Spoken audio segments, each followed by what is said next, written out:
అన్నదాత అన్నదాత మీ అన్నదాత, చెమటోడ్చి ఆహారాన్నందించే రైతన్నా, అనునిత్యం నీ కండదండగా నిలిచే నేస్తం ఎవరన్నా. అన్నదాత అన్నదాత మీ అన్నదాత.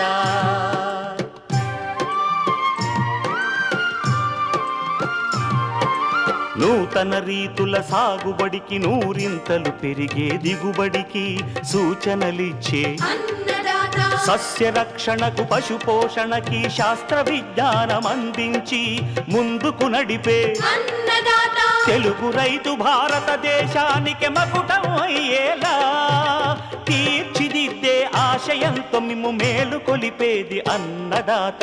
అన్నదాత అన్నదాత మీ అన్నదాత. అన్నదాత అన్నదాత మీ అన్నదాత. అన్నదాత ప్రేక్షకులకు నమస్కారం. ఈనాటి ముఖ్యాంశాలు: యాసంగిలో హైబ్రిడ్ మొక్కజొన్న విత్తనోత్పత్తిలో మెలకువలు, పూతకొచ్చేందుకు మామిడి తోటల్లో ముందుగా చేపట్టాల్సిన యాజమాన్య సస్యరక్షణ చర్యలు, ఫ్రెంచ్ చిక్కుడు సాగులో యాజమాన్యపు మెలకువలు,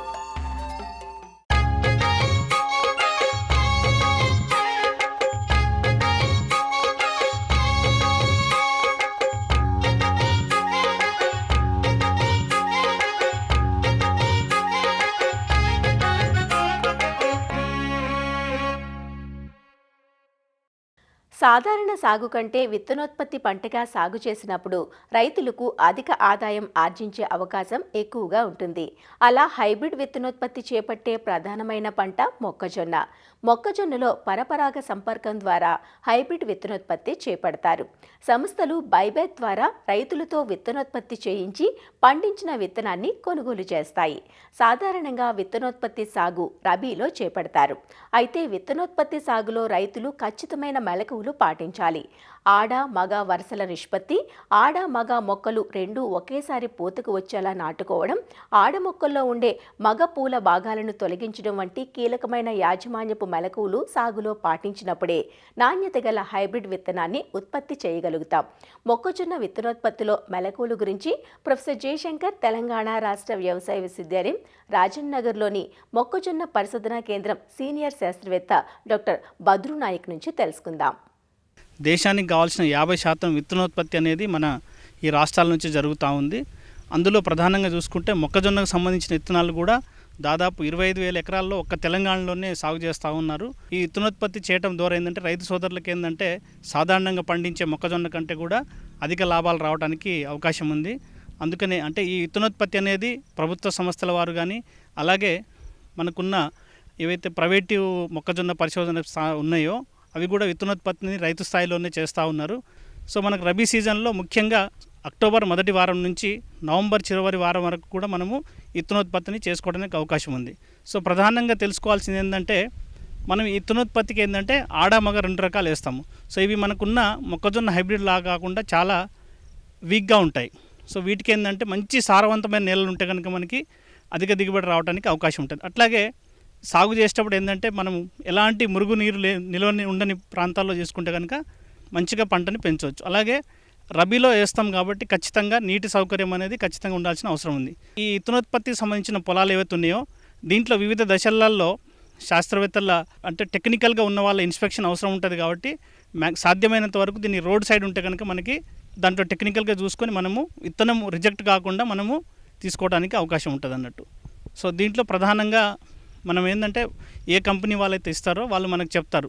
అంటే మగ విత్తనం ఎప్పుడు వేసుకోవాలి, ఆడ విత్తనం ఎన్ని రోజులకి వేసుకోవాలనేది కూడా చెప్తారు దాంట్లో. సో దాన్ని బట్టి మనం వేసుకోవటం. అట్లాగే అంటే వాళ్ళు ముందే డిసైడ్ చేస్తారు అంటే ఎన్ని వరుసలకి మనకి మగ విత్తనం సరిపోతుంది అనేది చూస్తారు. కాబట్టి రకాన్ని బట్టి అంటే మనం ఏకసంకర రకాలు చేయొచ్చు, ద్విసంకర లేదా త్రిసంకర రకాలు కూడా చేయొచ్చు. కాబట్టి దాన్ని బట్టి 3:1 రేషియోలో అంటే 3 ఆడ వరుసలు 1 మగ వరుస లేదా 4:1 అలాగే లేదా 5:1 లేదా 6:1 వరకు కూడా పోతాం. అంటే 6 వరుసలు ఆడ మొక్క 1 వరుస మగ మొక్కని వేస్తామన్నట్టు. సో ఈ రకంగా చేసుకోవాలి. అంటే దీంట్లో ఏంటంటే విత్తనం వేసేటప్పుడు కూడా కాలపరిమితిని బట్టి ఏంటంటే ప్రధానంగా ఏంటంటే హైబ్రిడ్ విత్తనోత్పత్తిలో మగదానికి సంబంధించిన పుప్పటి రేణువులు ఏవైతే ఉన్నాయో ఆడవాటి మీద పడాలి. కాబట్టి రెండింటిని సింక్రనైజ్ చేయటం, అంటే రెండు ఒకేసారి పుష్పానికి వచ్చేటట్టు చూసుకోవటం. సో దీనికి సంబంధించి కూడా మనకు చెప్తారు.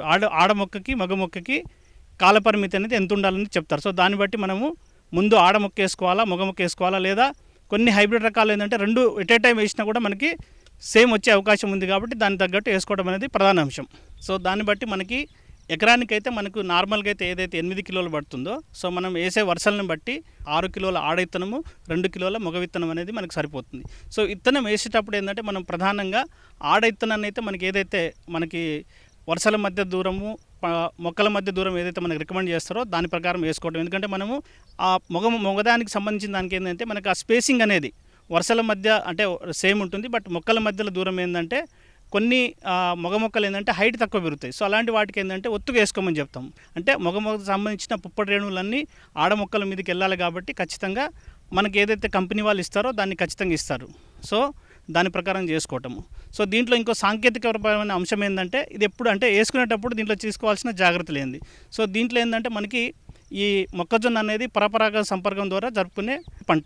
సో దీంట్లో ఏంటంటే వేరే దగ్గర నుంచి మనకి పుప్పటి రేణువులు వస్తాయి కాబట్టి దీంట్లో అంతర్దూరం అనేది చాలా ప్రధానమైన అంశం. సో అంతర్దూరాన్ని ఎలా అంటే మనకి 2 రకాలుగా మనం చేసుకుంటాము. ఒకటి ఏంటంటే చుట్టుపక్కల దాదాపుగా అంటే మనం వేసుకునే రకాన్ని బట్టి 200 నుంచి 600 మీటర్ల వరకు, అంటే ఒక దాదాపుగా 1/2 కిలోమీటర్ వరకు కూడా మనకు మొక్కజొన్న అనేది లేకుండా చూసుకోవటం. దీనివల్ల ఏంటంటే వేరే దగ్గర నుంచి పుప్పటి రేణువులు రాకుండా ఉండడానికి అవకాశం ఉంది.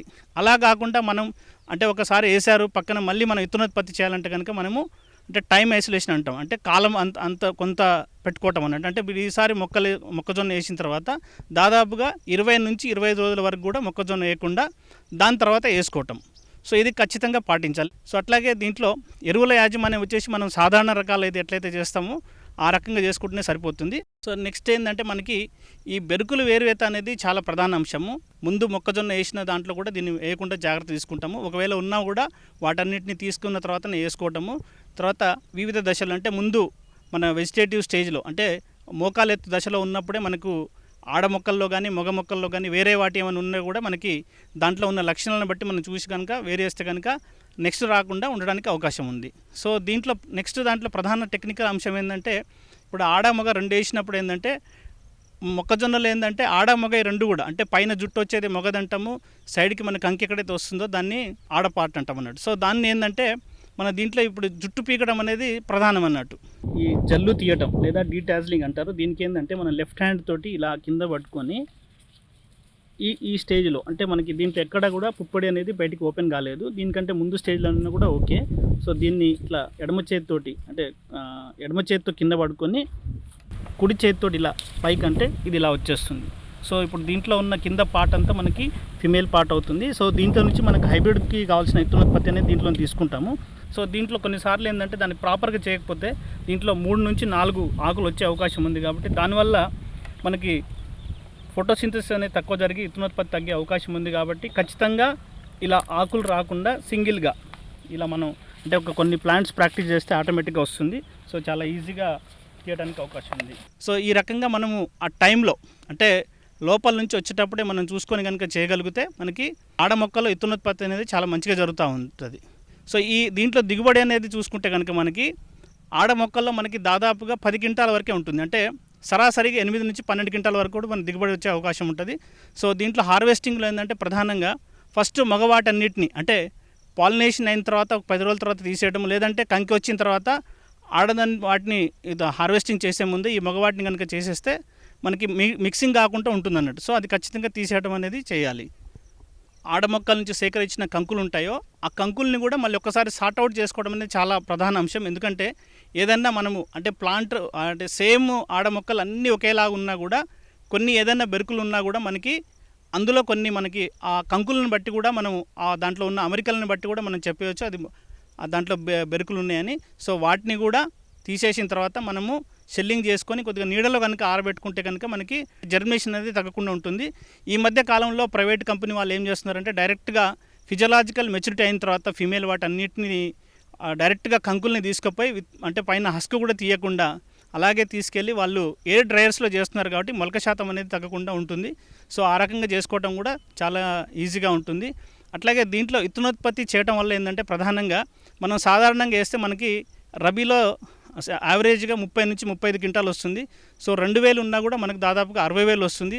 సో ఒక 25,000 మనం పెట్టుబడి పెట్టినా కూడా దాదాపుగా ఒక 30,000 రావడం అవకాశం ఉంటుంది. అట్లాగే ఈ హైబ్రిడ్ విత్తనోత్పత్తి చేయడం వల్ల మనకు దాదాపుగా 10 క్వింటాల ఎకరానికి వచ్చినా కూడా దాదాపు వాళ్ళు ఏంటంటే ఒక 100 రూపీస్ వరకు తీసుకుంటారు. అంటే 90 నుంచి 100 రూపీస్ వరకు కేజీ తీసుకుంటారు సీడ్, కాబట్టి ఒక ₹1,00,000 వరకు వస్తుంది. సో విత్తనోత్పత్తి చేయడం ద్వారా మనము నార్మల్ దానికంటే కూడా దాదాపుగా ₹20,000 వరకు కూడా మనము అధిక ఆదాయాన్ని పొందడానికి అవకాశం ఉంది.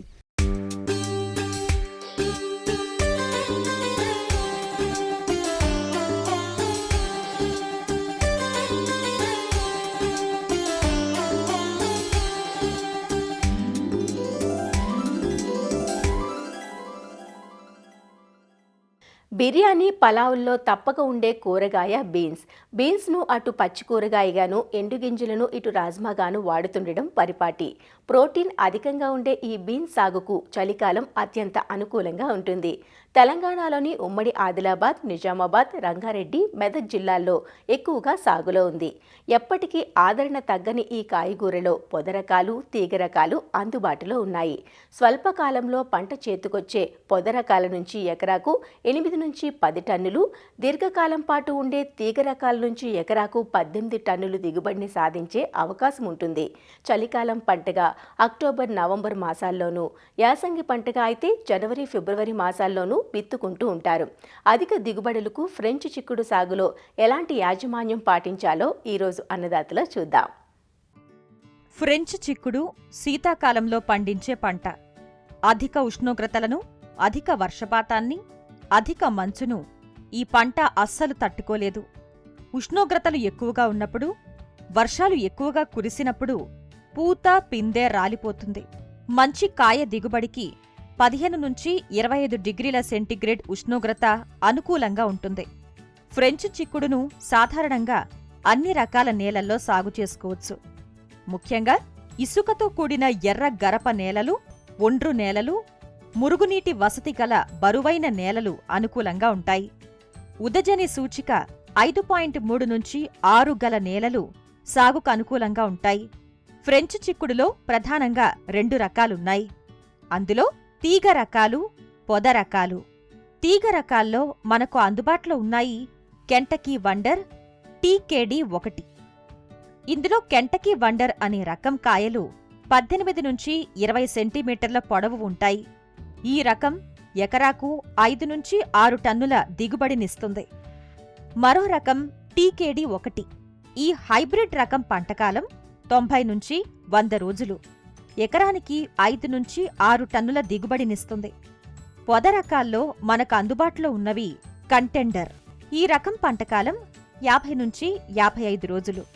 కాయలు 14 నుంచి 15 సెంటీమీటర్ల పొడవు ఉండి గింజలు లేత గోధుమ రంగులో ఉంటాయి. ఎకరానికి 3.2 నుంచి 3.8 టన్నుల దిగుబడినిస్తుంది. ఈ రకం బూడిద తెగులు, వెర్రి తెగులును తట్టుకుంటుంది. మరో రకం అర్కా కోమల్. ఈ రకం విత్తిన 70 రోజులకు కోతకు వస్తుంది. కాయలు చదునుగా, వంకర లేకుండా నిటారుగా ఉంటాయి. ఈ కాయలు నాణ్యత కలిగి రవాణాను తట్టుకుంటాయి. ఎకరానికి 4 నుంచి 4.8 టన్నుల దిగుబడినిస్తుంది. రాజ్మా కోసం మాత్రం ఉదయ్, HUR 137, HUR 15, VL 63 రకాలు అందుబాటులో ఉన్నాయి. ఎకరాకు తీగ రకాలైతే 10 నుంచి 12 కిలోల విత్తనం, అదే పొద రకాలైతే 20 నుంచి 24 కిలోల విత్తనం సరిపోతుంది. విత్తే ముందు కిలో విత్తనానికి 3 గ్రాముల థైరమ్ లేదా కాప్టాన్ కలిపి విత్తన శుద్ధి చేసుకోవాలి. సాగు చేసుకోవాల్సిన భూమిని 4 నుంచి 5 సార్లు దుక్కి చేసుకుని 30 నుంచి 35 సెంటీమీటర్ల దూరంలో బోదెలు వేసుకోవాలి. వాటిపై 25 నుంచి 30 సెంటీమీటర్ల దూరంలో విత్తనాలను విత్తుకోవాలి. ఆఖరి దుక్కిలో ఎకరాకు 8 నుంచి 10 టన్నుల పశువుల ఎరువుతో పాటు 10 కిలోల నత్రజని, 24 కిలోల భాస్వరం, 20 కిలోల పొటాష్నిచ్చే ఎరువుల్ని వేసుకుని కలియ దున్నాలి. పంట పూత దశలో ఎకరాకు 10 కిలోల నత్రజనినిచ్చే ఎరువులు వేసి తడిపెట్టుకోవాలి. కలుపు నివారణకు ఎకరాకు యూటాక్లోర్ అనే మందును 800 గ్రాముల చొప్పున 200 లీటర్ల నీటిలో కలిపి విత్తిన 24 గంటల్లోపు పిచికారీ చేయాలి. విత్తిన 30 రోజుల తర్వాత ఒకసారి కూలీలతో కలుపు తీయించుకుని బోదెలపైకి మట్టిని ఎగదొయ్యాలి.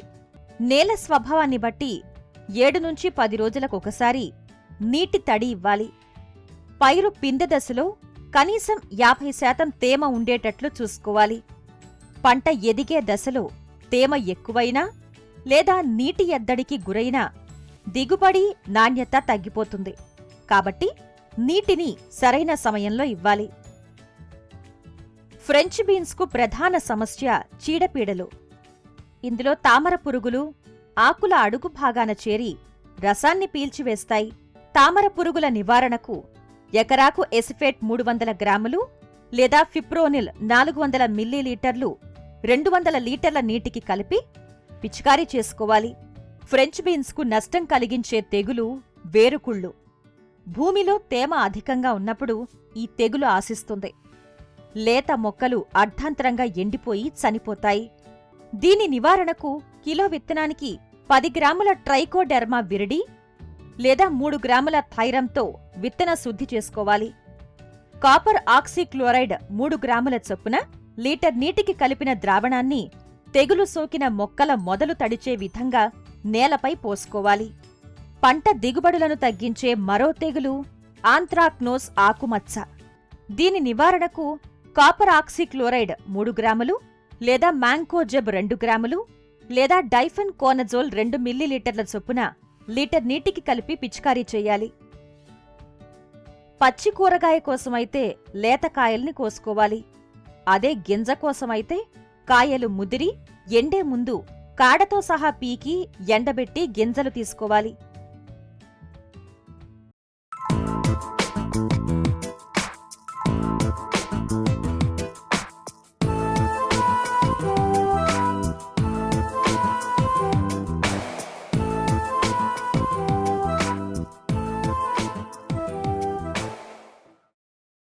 మామిడి పండును ఇష్టపడిన వారు ఎవరుంటారు చెప్పండి?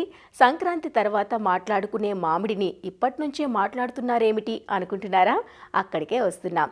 నవంబర్ నుంచి జనవరి మధ్య సాధారణంగా మామిడి తోటలు పూతకొస్తాయి. అప్పుడు మంచి పూత రావాలంటే తోటల్లో ఇప్పటినుంచే కొన్ని యాజమాన్య చర్యలు చేపట్టాలి. ఎందుకంటే అక్టోబర్ మాసంలోనే మామిడిలో అంతర్లీనంగా పూత మొగ్గలు ఏర్పడడం మొదలవుతుంది. దీనితో పాటుగా ఇప్పటి వరకు సుప్తావస్థ దశలో ఉన్న పురుగులు కూడా తమ ప్రతాపాన్ని చూపేందుకు సన్నద్ధమవుతూ ఉంటాయి. తేనె మంచు, తామర పురుగులు, ఆకు జల్లెడ పురుగులు మామిడిలో ఈ సమయంలో కనిపిస్తూ ఉంటాయి. అందువల్ల ఈ సమయంలో తోటల్లో కొన్ని యాజమాన్య సస్యరక్షణ చర్యలు చేపట్టినట్లయితే నాణ్యమైన ఫలవంతమైన పూతను పొందే అవకాశం ఉంది. వివరాలు వైఎస్ఆర్ ఉద్యాన విశ్వవిద్యాలయం, పశ్చిమ గోదావరి జిల్లా వెంకటరామన్నగూడెం ఉద్యాన పరిశోధనా స్థానం శాస్త్రవేత్త డాక్టర్ రమేష్ నుంచి తెలుసుకుందాం. ప్రస్తుత పరిస్థితుల్లో మనకు అక్టోబర్ మాసానికి వచ్చాము. ఇప్పుడిప్పుడే మనకు ఫ్రూట్ బడ్ డిఫరెన్షియేషన్ అనేది మ్యాంగోలో రావడం అనేది జరుగుతూ ఉంటుంది. ఇటువంటి పరిస్థితుల్లో కొంత యాజమాన్య పద్ధతులను కనుక మనము పాటించినట్లయితే మామిడిలో కొంత వరకు మంచి దిగుబడులు తీసుకోవడానికి ఆస్కారం ఉంటుంది. జూన్, జూలై మాసాల్లో మనకు కత్తిరింపులు చేసుకొని పుష్కలంగా ఎరువులు వేసుకొని నీరు అనేది ఇవ్వడం అనేది జరిగి ఉంటుంది.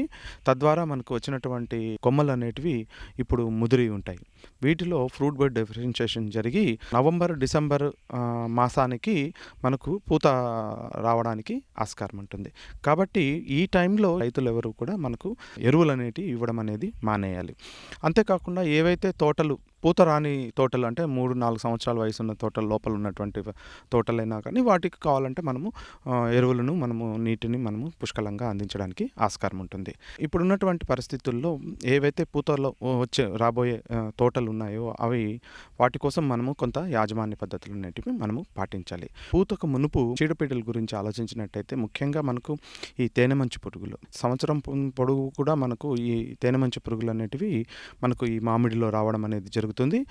ఆకు చివరి భాగంలో పైకి కిందికి తిరుగుతూ ఉండి తేనె లాంటి పదార్థాన్ని విసర్జించడం అనేది జరుగుతుంది. తద్వారా ఆకుల మీద ఆ తేనె లాంటి జిగురు పదార్థం పడినందువల్ల క్యాప్నోడియం రామోజస్ అని చెప్పేసి మనకు ఒక సూటి మౌల్డ్ అనే తెగులు అనేది రావడం అనేది జరుగుతుంది. తద్వారా మనకు ఆకులన్నీ కూడా నల్లగా మారిపోతుంటాయి.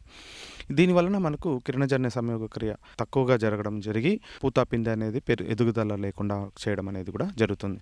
అంతేకాకుండా ఈ తేనెమంచు పురుగులు కొమ్మల చివరిలో ఉన్నటువంటి పుష్పగుచ్చాలు రావడం అనేది జరుగుతుందో అక్కడ ఆ జిగురు అనేది అక్కడ పేరుకుపోవడం అనేది కూడా జరుగుతూ ఉంటుంది. తద్వారా మనకు పూత రావడం అనేది కూడా తక్కువగా జరుగుతుంది. కాబట్టి ఈ పూత రాకమునుపు మనము మోనోక్రోటోఫాస్ కానీ తర్వాత క్లోరిపైరిపాస్ కానీ ఇలాంటి మందులను మనము పిచికారీ చేసుకొని ఈ తేనెమంచు పురుగులను మనము నివారించుకోవచ్చు. ఎప్పుడైతే మనకు పూత ప్రారంభం అవుతుందో కొన్ని రకాలైనటువంటి మందులు థయోమెథాక్సమ్ అనేది 0.3 గ్రాములు 1 లీటర్ నీటికి చొప్పున కలుపుకొని కన్నా మనము పిచికారీ చేసుకోవచ్చు. అట్లాగనే మనము పూత విచ్చుకోక మునిపై మనము ఈ ఇమిడాక్లోప్రిడ్ అనే మందును కూడా మనము పిచికారీ చేసుకొని ఈ తేనెమంచు పురుగులను అనేది మనము నివారించుకోవచ్చు. ఈ తేనెమంచు పురుగుల కోసము మందులు పిచికారీ చేసేటప్పుడు ఈ మసి తెగులు అనేది ఉంటుంది కాబట్టి పురుగు మందులతో పాటు ఒక తెగులు మందు అనగా కార్బనిజం కానీ లేకపోతే M45 కానీ లేదంటే కాపర్ ఆక్సిక్లోరైడ్ 3 గ్రాములు 1 లీటర్ నీటికి చొప్పున కలుపుకొని పిచికారీ చేసుకున్నట్టయితే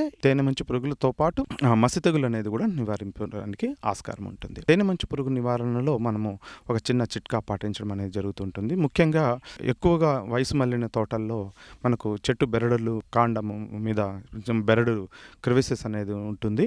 ఇందులో ఈ పురుగులు అనేటివి కూడా దాక్కోవడం అనేది జరుగుతుంటుంది. కాబట్టి తేనెమంచు పురుగులకు స్ప్రే చేసేటప్పుడు ముఖ్యంగా ఫస్ట్ ప్రధాన కాండం మీద, తర్వాత పక్క కొమ్మల మీద, ఆ తర్వాత ఆకుల మీద కనుక పిచికారీ చేసుకున్నట్టయితే ఈ పురుగులు అనేటివి ఆ క్రివేసెస్లో దాక్కోకుండా చచ్చిపోవడానికి ఆస్కారం ఉంటుంది. ఈ ప్రస్తుత పరిస్థితుల్లో ఆకు గూడు పురుగు అనేది ఎక్కువగా రావడం అనేది జరుగుతుంటుంది. అవి ఎక్కడైతే పెద్ద తోటలు అంటే వయసు ఎక్కువగా ఉన్నటువంటి తోటల్లో కొంత యాజమాన్యమును నెగ్లెక్ట్ చేసినామంటే అలాంటి తోటల్లో ఎక్కువగా ఈ ఆకుజల్లెడు పురుగు అనేది రావడం అనేది జరుగుతుంది. ఈ పురుగు ఆకులను అన్నిటిని కూడా ఫోల్డింగ్ చేసుకొని ఆకుల పదార్థాన్ని మనకు గోకి తిని తద్వారా ఈనెల్లాగా మారిపోతుంటుంది.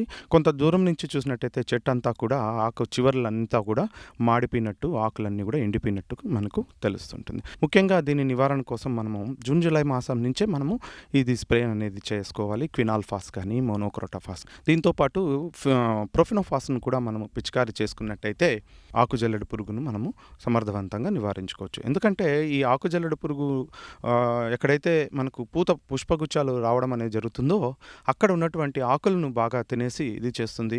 తద్వారా మనకు పూత రావడం కానీ పిందె కట్టడం కానీ తగ్గింపు చేసి మనకు నష్టాన్ని కలుగజేస్తుంటుంది. కాబట్టి దీన్ని కూడా రైతుల దృష్టిలో పెట్టుకొని దీని నివారణకు కూడా యాజమాన్య పద్ధతులు అనేటివి పాటించవలసిన అవసరం ఎంతైనా ఉంది.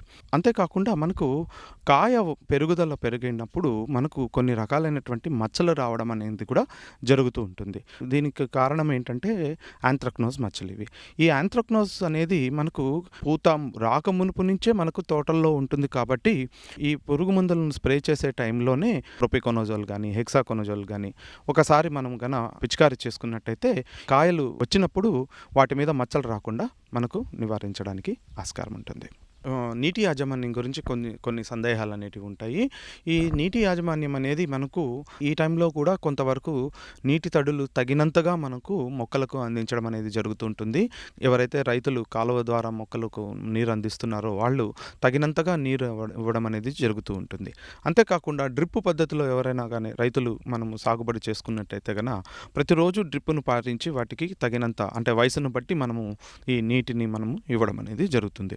కాలువల ద్వారా మనకు సాగుబడి చేస్తున్నటువంటి రైతులు నవంబర్ మాసం నుంచి అయినా కానీ మనకు నీటి తడులను కట్టడం అనేది ఆపేయాలి. నవంబర్ డిసెంబర్ మాసాలలో నీటి తడులను అనేది తగ్గించి వేయడం అనేది జరుగుతుందో తద్వారా మనకు పూత అంటే రకాలను బట్టి వాటి సీజన్స్ బట్టి కొన్ని early varieties, late season, mid season varieties ఉంటాయి. కాబట్టి ఆ వెరైటీస్ని బట్టి పూత అనేది బయటికి రావడం అనేది డిసెంబర్ మాసము, జనవరి మాసంలో రావడం అనేది జరుగుతుంటుంది.